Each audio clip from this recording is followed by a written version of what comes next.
Hola, buenas tardes. Hoy hablaremos sobre algo importante que he notado y que me gustaría transmitirles de acuerdo a la experiencia y a los conocimientos que he adquirido durante todo mi ejercer médico. En esta ocasión les presentaré un curso que es de España, de la medicina que se practica en España y que es la atención integrada a las enfermedades prevalentes de la infancia. Este tema lo decidí de acuerdo a los casos clínicos que han estado en la página de Meyali del Facebook en cuestión de los manejos integrales. Y la doctora, lo que los publicó fue la doctora Bertina Farfán, y en uno de los comentarios hacía alusión a la doctora Sujei, que hablamos mucho de integralidad en el paciente y desafortunadamente no hemos aterrizado este actuar, el ser integral. Entonces les voy a presentar este tema sobre la atención integrada en las enfermedades prevalentes de la infancia, pero pues esto lo podemos traspolar a cualquier edad, cualquier sexo, hombre, mujer, y cualquier patología. Entonces iniciamos con la premisa de: nosotros atendemos niños y no enfermedades. Nosotros, como médicos familiares o médicos generales de primer contacto, debemos de tener bien el entendido de que atendemos los niños y no las enfermedades. Normalmente pasa lo contrario. En nuestras unidades de salud atendemos las enfermedades y no atendemos al ser. Dentro de los objetivos de esta plática se enfoca en reducir la mortalidad de las principales enfermedades que sufren los menores de 5 años. Es decir, disminuir la mortalidad de las infecciones respiratorias, de las infecciones diarreicas, de tuberculosis, de las complicaciones de la desnutrición, de las complicaciones perinatales. Reducir la incidencia o la gravedad de estos, es decir, si ya tenemos en nuestra comunidad o en nuestra población de nuestra unidad que está adscrita a nuestra unidad médica, bueno, pues disminuir su incidencia en los próximos días, meses, años, el tiempo que ustedes lo consideren, y o disminuir su gravedad, es decir, que de una desnutrición aguda no pase a moderada o no pase a severa. Otro de los objetivos es garantizar la calidad de la atención que le estamos brindando a nuestros usuarios y al fortalecimiento de la prevención y promoción en nuestros usuarios, tanto los papás como los abuelos, las vecinas, las tías, etcétera. Todos aquellos que soliciten una atención en nuestras unidades, pues deben de tener esto que estamos pidiendo. La estrategia tiene 3 componentes orientados, como ya lo habíamos mencionado: mejorar las habilidades del personal de salud. Esto, pues sí, evidentemente tenemos que estar reforzando, capacitándonos, ya sea nosotros como médicos, a nuestras enfermeras, nuestra asistente médica, en caso de tener un promotor de salud, pues que constantemente estén capacitándose para mejorar esas habilidades. Obviamente tenemos que mejorar los sistemas y los servicios de salud. Sabemos que en nuestro país hay una gran carencia de estos sistemas de salud en primero, en segundo y hasta en tercer nivel. Hay muchas carencias, y esto pues es desafortunadamente a que en algún punto de nuestra historia la salud se ha politizado mucho en México. Y bueno, mejorar también los conocimientos y las prácticas de la familia y de la comunidad, porque pues si nosotros no incidimos en este punto, en esta parte de la sociedad, evidentemente vamos a seguir teniendo vamos a seguir atendiendo a enfermedades y no al individuo. Los componentes de la atención integrada en los infantes, bueno, pues los servicios de salud es lo que les comentaba: mejorar la organización y el funcionamiento de los servicios para brindar una atención eficiente. Dentro de lo comunitario es mejorar los conocimientos y las prácticas de las familias para su cuidado de la atención de los niños y niñas en el hogar. Y de nuestro personal de salud, pues mejorar el desempeño del personal de salud para la atención de menores de 5 años y sus familias, y que también estos estén comprometidos con el cambio y que se crean lo del cambio. Si nosotros no nos creemos que estamos para incidir en este sentido, pues evidentemente no estamos haciendo bien las cosas. ¿Y a qué responde la estrategia? Va a responder a corto y a mediano plazo. A corto plazo, ¿cómo? Pues tenemos que disminuir la mortalidad, tenemos que educar a los padres en cuestión de las primeras acciones que se deben de realizar dependiendo de la enfermedad, y bueno, pues a corto plazo también vamos a tener un mejoramiento en la atención del personal de salud. A largo plazo, ¿qué vamos a hacer? Pues igual, vamos a seguir reduciendo la mortalidad de nuestras enfermedades más comunes en México. Vamos a aumentar la educación en México en todos los niveles. Vamos a tratar de tener una cultura de la prevención que no tenemos en nuestro país, que desafortunadamente le apostamos más a la curación que a la prevención. Y eso, yo recuerdo a una plática hace 15 años que estaba yo estudiando la medicina, decían que el IMSS aportaba un peso a la prevención y a la promoción, y aportaba 1,000 pesos para las enfermedades crónico-degenerativas y su curación. Y creo que seguimos igual, creo que no hemos entendido en nuestro sistema de salud que debemos de hacer esa parte. Y bueno, tener factores protectores y factores de riesgo. A largo plazo, pues tenemos identificados todos los problemas que nos pueden generar estas enfermedades, y que afortunadamente podemos ir cambiando para convertirlos en factores protectores en lugar de ser factores de riesgo. El proceso de la atención integrada de los casos se describe, aquí es cuando se describe cómo atender a un niño que asiste a la unidad de salud cuando está enfermo o para vigilancia y promoción del crecimiento. Ver su inmunización, ver por la enfermedad, una visita de seguimiento programada, porque también hacemos eso, los atendemos su enfermedad y no los programamos para una revisión, si entendió bien las indicaciones, si está siguiendo bien las indicaciones, o si realmente le quedó claro, porque también en algunas ocasiones nosotros usamos mucho lenguaje técnico médico, y pues el paciente o el familiar o el cuidador, pues por pena o por otros motivos no pregunta, y dice, bueno, pues sí, pero realmente no entendió bien lo que tenía que hacer. Hay que ver también las pautas que ofrecen las instituciones para evaluar, clasificar y tratar al niño con una enfermedad prevalente, desnutrición, anemia, e identificar otros problemas. Además, incorpora actividades básicas para la promoción y la salud en la prevención de las enfermedades. Entonces, esto es la definición del proceso de atención integrada de casos. Se refiere a que tenemos que hacer todo en una consulta, y sí, desgraciadamente en 15 minutos que tenemos, o en 20 en algunas instituciones. Aquí es una gráfica ya de años, que es una estimación en la región de las Américas del año 2010. Pero bueno, no ha cambiado mucho. En el año 2010 se veía que teníamos 135,000 muertes anuales, y que el 26.8% de todas las defunciones eran nada más por desnutrición, por complicaciones en las vías respiratorias y por complicaciones en infecciones diarreicas. Entonces, el 26.8% quiere decir que un cuarto de las muertes es por este tipo de padecimientos que no los atendemos de manera integral.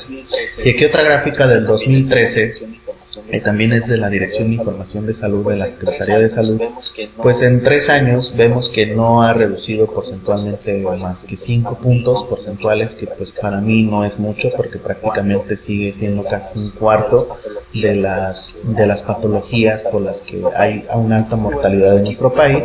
Y bueno, pues aquí podemos ver que las infecciones respiratorias, las enfermedades infecciosas parasitarias, los accidentes y las enfermedades respiratorias pues engloban el 21.8% de estas patologías y que desafortunadamente son prevenibles y es cuestión de educar nada más a nuestros usuarios.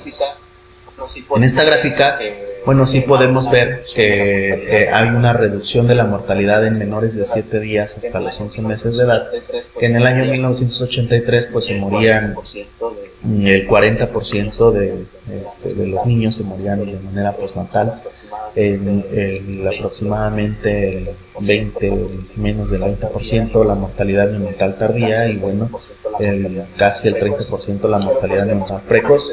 Pero pues vemos cómo ha descendido en el año de 1999, también ya es una gráfica de años antiguos, pero pues nos da una idea de cómo se estaban manejando las cosas y cómo creo que seguimos en el mismo canal. Entonces, dentro de la atención integral, pues tenemos algo que se llama el perfil de la atención de los servicios de salud. Y ahí nos menciona que el 73% de la demanda es materno-infantil. En nuestras unidades médicas, el 73% de nuestra consulta es materno-infantil. Y solo el 27% son los adultos. Y dentro de este grupo del materno-infantil, el 82%, es decir, si el 73% fuera el 100%, de ese 73%, el 82% son menores de 5 años, es decir, que estamos atendiendo a población menor de 5 años la mayor parte de nuestras unidades de salud.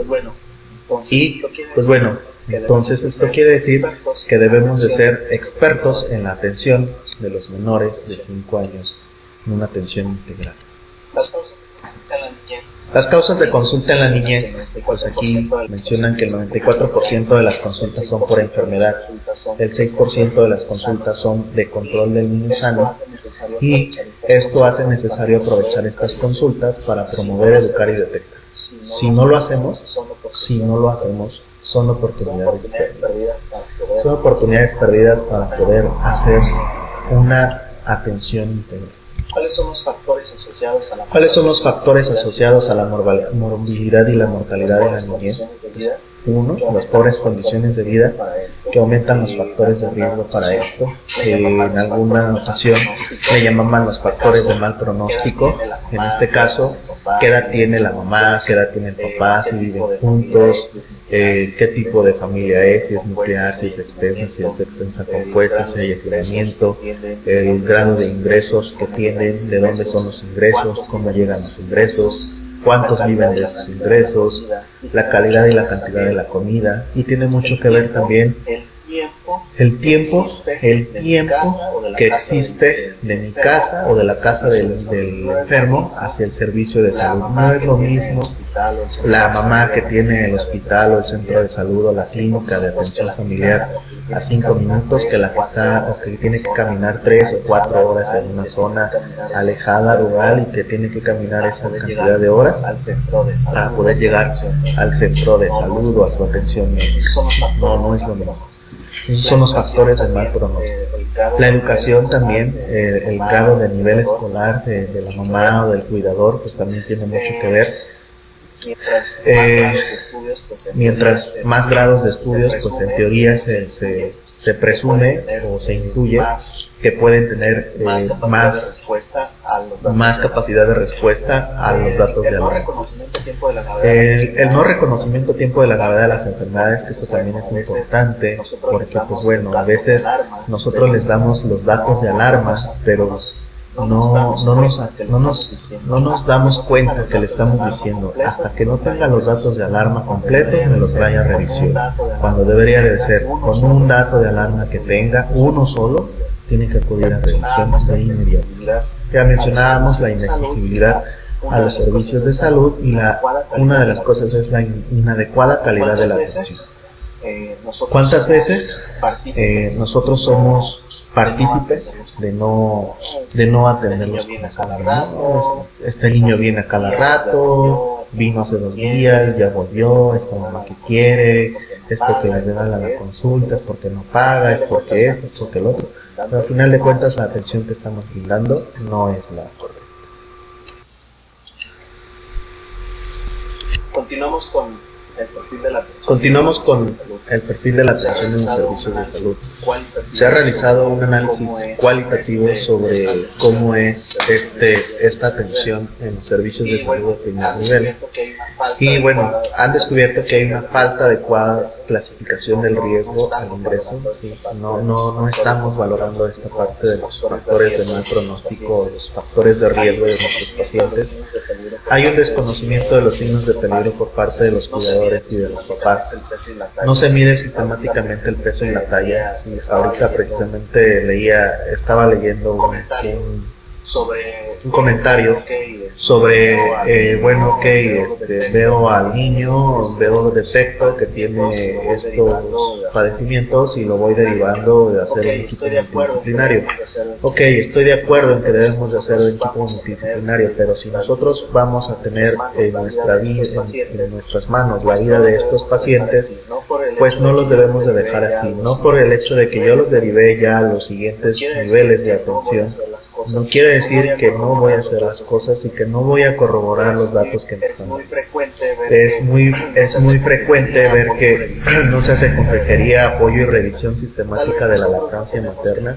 Tal vez nosotros no tenemos el tiempo en los 15 minutos de la consulta, pero sí le tenemos que hacer preguntas a la mamá en la que veamos si realmente tiene una buena técnica, si entendió, si sabe los beneficios y las contraindicaciones de la lactancia, por qué sí, por qué no.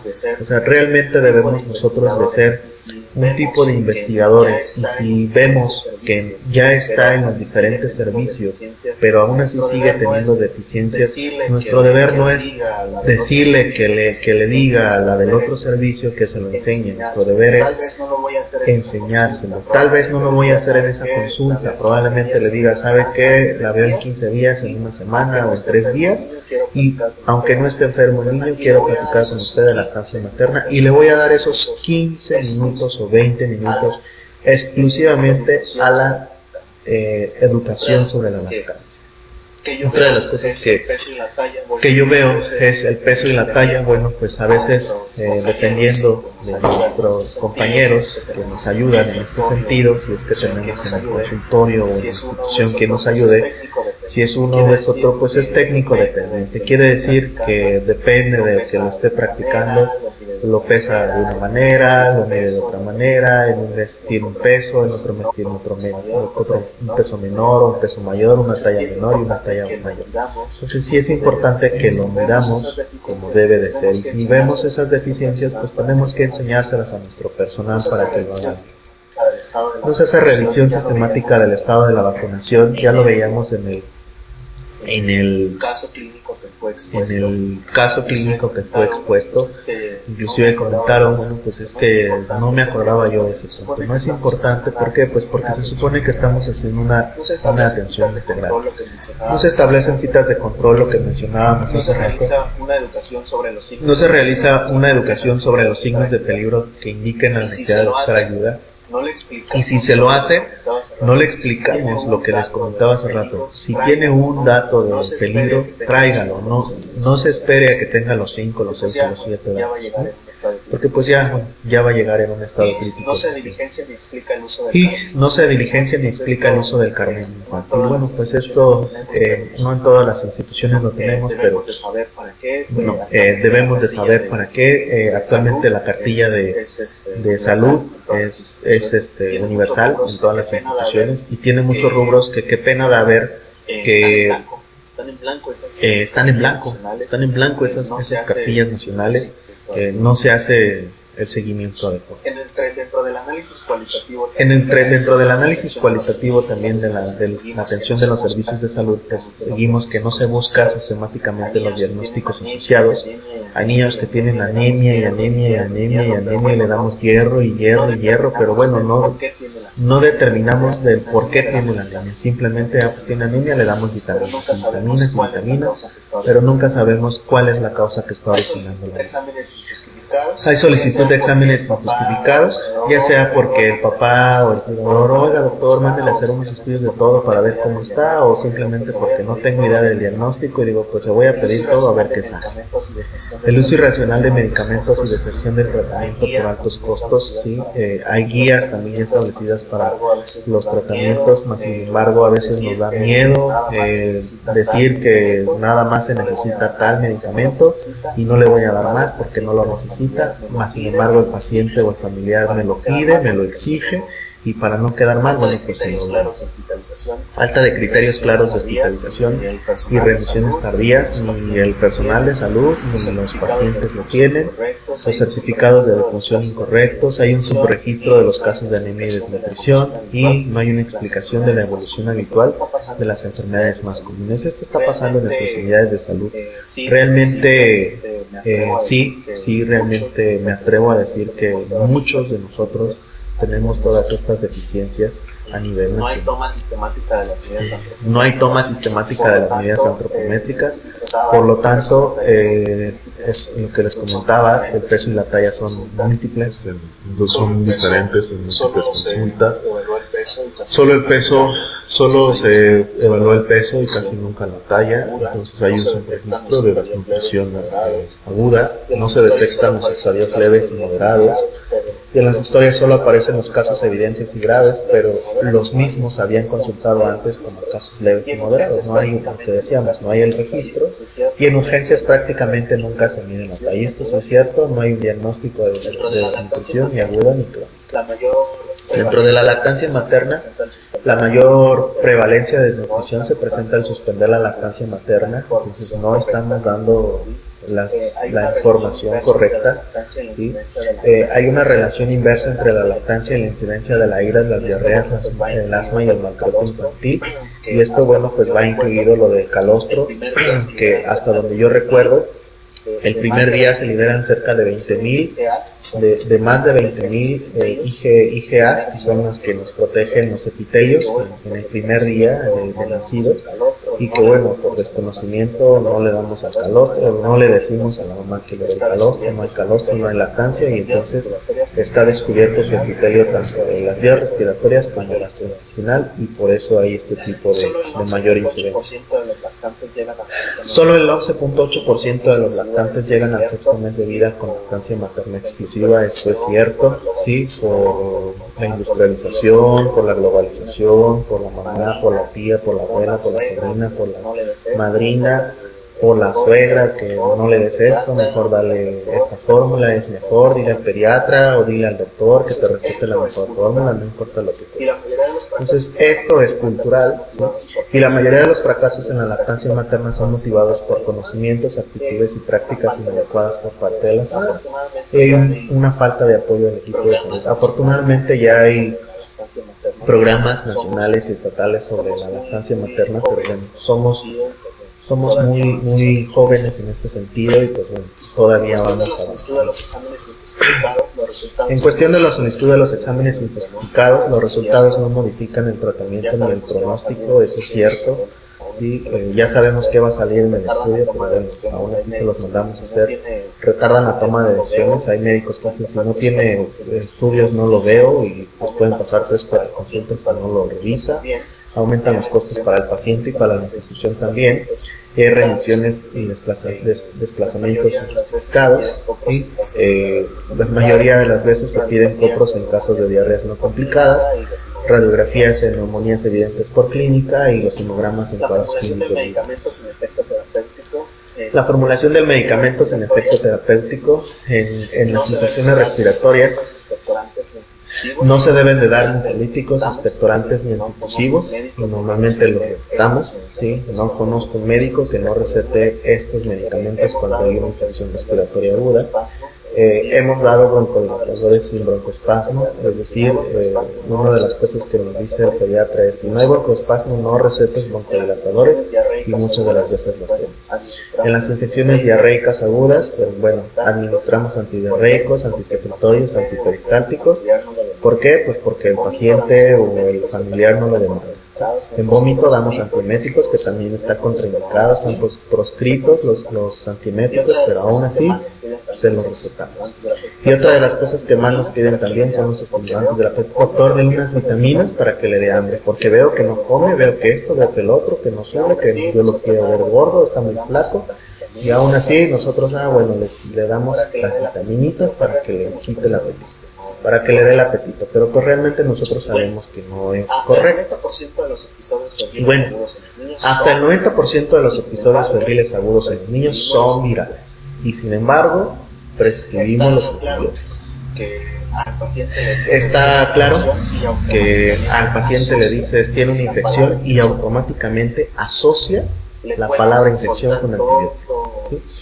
Le puedes soltar todo libro del por qué no le vas a dar el antibiótico, pero como ya le dijiste que tiene una infección, al final te va a decir, y no le va a dar antibiótico. Entonces, pues no debemos de buscar la manera de decirle que su problema no necesita el antibiótico. Bueno, aquí nada más es representativo esta lámina en el que pues vemos las características de una faringitis o amigdalitis viral y una amigdalitis bacteriana.